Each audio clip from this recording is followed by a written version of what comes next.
C'est toujours un honneur, mesdames, messieurs, de vous retrouver chaque samedi dans le cadre de la revue de presse présentée par Sonia Kabé. Bonsoir et bienvenue.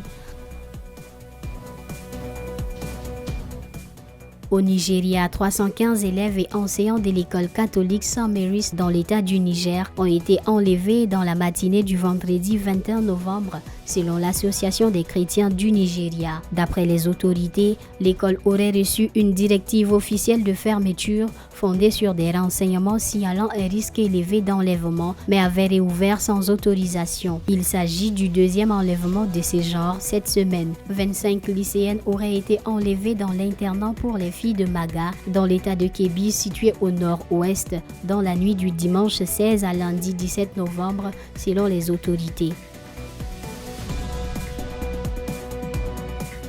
En République démocratique du Congo, un effondrement survenu le samedi 15 novembre dans la mine de Kalando a provoqué la mort de 32 personnes et fait de nombreux blessés. Selon les premiers rapports, le drame serait dû à l'effondrement d'un pont de fortune aménagé pour franchir une tranchée remplie d'eau. Une panique déclenchée par des tirs de garde armés et la pression d'une foule de mineurs non autorisés aurait provoqué l'effondrement de la structure. En route vers le site, l'avion transportant la délégation du ministère des Mines s'est écrasé le lundi 17 novembre sans faire de victimes.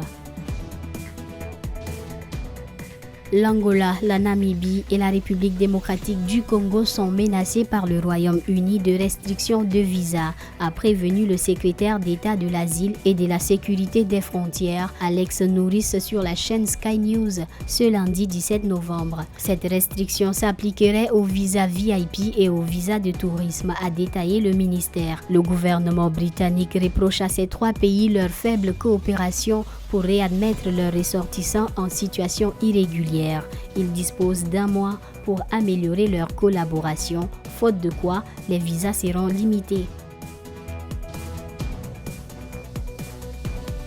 Le sommet du G20 s'est ouvert ce samedi 22 novembre à Johannesburg en Afrique du Sud autour du thème Solidarité, égalité et durabilité. Pour cette première édition sur le sol africain, les priorités portent sur l'allègement de la dette des pays pauvres, l'adaptation climatique et la transition énergétique. 42 pays sont conviés aux côtés de l'Union africaine et l'Union européenne. Les États-Unis, pays fondateurs du G20, boycottent l'événement. Donald Trump accusant l'Afrique du Sud de violations des droits humains à l'encontre de la population blanche afrikaner, des accusations que Pretoria rejette fermement comme infondées.